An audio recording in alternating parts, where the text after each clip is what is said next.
Kamakailan lamang ay kumalat po ang isang malaking balita tungkol kay Binance, ang pinakamalaking cryptocurrency exchange sa buong mundo. Maraming espekulasyon na nagsasabing ibebenta na raw ito o posibleng magsara dahil sa patuloy na pressure mula sa mga regulators sa iba't ibang bansa. Pero, totoo nga ba talaga ito? O isa lang itong paninira mula sa mga kakumpetensya? Kaya sa video na ito ay pag-uusapan po natin ang buong detalye tungkol sa Binance Sell-Off News at kung ano po ang epekto nito para sa atin bilang mga Pinoy crypto enthusiast. At ayan, bago po tayo magpatuloy ay nais ko lamang po munang bigyang linaw ang aking disclaimer kung saan ang nilalaman po ng video na ito ay hindi po ito isang financial advice. For education and information purposes lamang po ang layunin nito. Ayan, ano nga ba ang mga lumabas na mga balita tungkol sa Binance sell-off na ito? Ayan, nagsimula po ang kontrobersiya ng kumalat sa social media platform na X ang mga chismis na maaring ibenta o isara itong si Binance. Maraming nagsasabi na hindi na raw kakayanin ni Binance ang patuloy na pag-atake ng iba't ibang regulatory bodies sa iba't ibang bansa.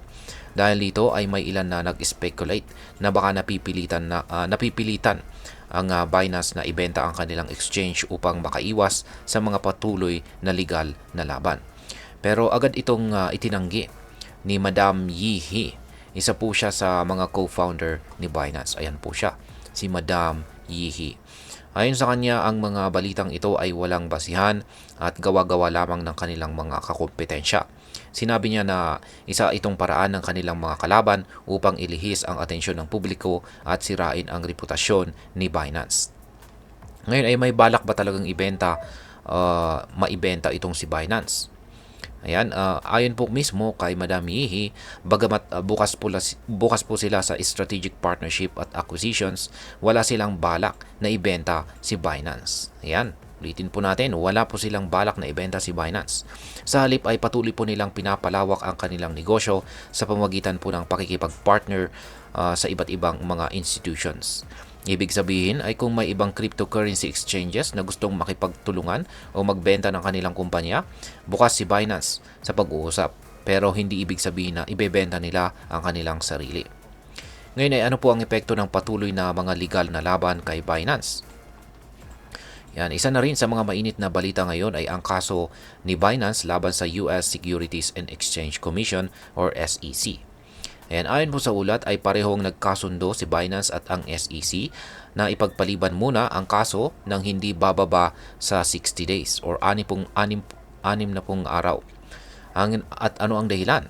Ayan, ang dahilan po ay dahil may bagong crypto task force na binuo sa ilalim ng pamumuno ng SEC Commissioner na si Hester Pierce na maaari pong magbigay ng bagong direksyon sa kaso.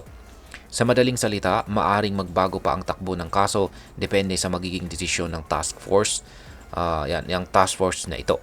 Kung sakaling magkaroon po ng positibong resulta, maaring mabawasan po ang legal na pressure kay Binance at makapagpatuloy po sila sa kanilang operasyon ng walang masyadong sagabal. Ngayon ay ano naman po ang sinabi ni Ginoong Changping Xiao tungkol sa token listing process? Ayan. Bukod po sa mga balitang ito ay may isa pang issue na binigyang pansin ni Ginoong Changping Xiao or CZ, ang co-founder at dating CEO ni Binance. Ayon sa kanya, may problema po sa proseso ng paglista ng mga bagong crypto tokens kay Binance. Paliwanag niya, sa kasalukuyang sistema, ina-announce muna ang paglista ng isang token at pagkatapos ng 4 na oras, saka pa lang ito opisyal na nalilista sa platform. Ang naging problema rito ay ang mga traders sa decentralized exchanges or DEX. Dahil sa delay na ito ay maraming gumagamit ng DEX upang bilhin ang token bago pa ito mailista kay Binance. Dahil dito ay tumataas ng husto ang presyo ng token bago pa man ito maging available kay Binance. Kaya ang mga unang nakabili sa DEX ay madaling nakakapagbenta ng mataas na presyo. Ito ay nagiging sanhi ng tinatawag na pump and dump, kung saan maraming traders ang nalulugi dahil po sa biglaang pagbagsak ng presyo pagkatapos ng listing. Dahil dito ay sinabi po ni Ginoong CZ na kailangang gawing mas mabilis at mas efficient ang proseso ng paglista sa centralized exchanges or CEX tulad po ni Binance upang maiwasan ang ganitong problema.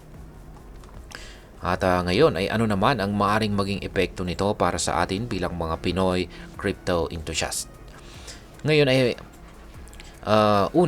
Una po sa lahat ay ang patuloy na nagkalat na fake news tungkol kay Binance ay maaaring magdulot po ito ng panic selling kung saan maraming investors ang magbebenta ng kanilang holdings nang hindi muna inaalam ang tunay na nangyayari. Kaya mahalaga pong maging maingat tayo sa mga balitang ating nababasa at siguraduhin po natin galing ito sa mga mapagkakatiwalaang sources. Pangalawa, ang patuloy na mga legal na laban ni Binance ay maaari pong makaapekto sa kanilang serbisyo sa hinaharap. Kung ikaw po ay isang active trader kay Binance, magandang bantayan ang mga updates tungkol dito upang makaiwas sa anumang posibleng pagbabago sa kanilang platform. Pangatlo, kung matutuloy ang mga pagbabago sa token listing process, maaaring maging mas patas ang laro para sa lahat ng traders, hindi lang para sa mga may advantage sa DEX. Ito ay makakatulong upang mabawasan ang mga biglaang paggalaw ng presyo na maaari pong magdulot ng pagkalugi sa mga hindi pa bihasa sa crypto trading. At ayan, bilang panghuli ay ano naman ang aking masasabi tungkol dito. Malinaw na ang mga chismis tungkol sa Binance sell-off ay walang katotohanan. Isa lang itong paninira na ginagamit ng mga kakompetensya upang magdulot ng takot at pangamba sa mga investors. Sa halip na basta-basta maniwala sa mga ganitong balita, mas mainam na pag-aralan natin ang totoong sitwasyon at intindihin ang mga opisyal na pahayag mula po sa Binance mismo.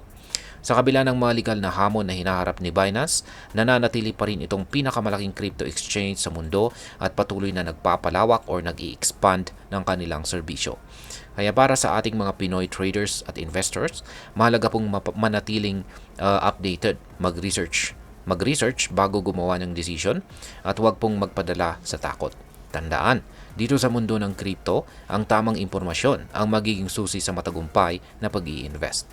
At ayan, hanggang dito na lamang po tayo sa video na ito mga ka-crypto. Sana po ay inyong nagustuhan ang aking paliwanag sa video na ito. Kung inyo po itong nagustuhan, pakiclick lamang po ang like button nito. Marami pong salamat sa panonood. Ingat po tayo lagi at God bless po sa ating lahat.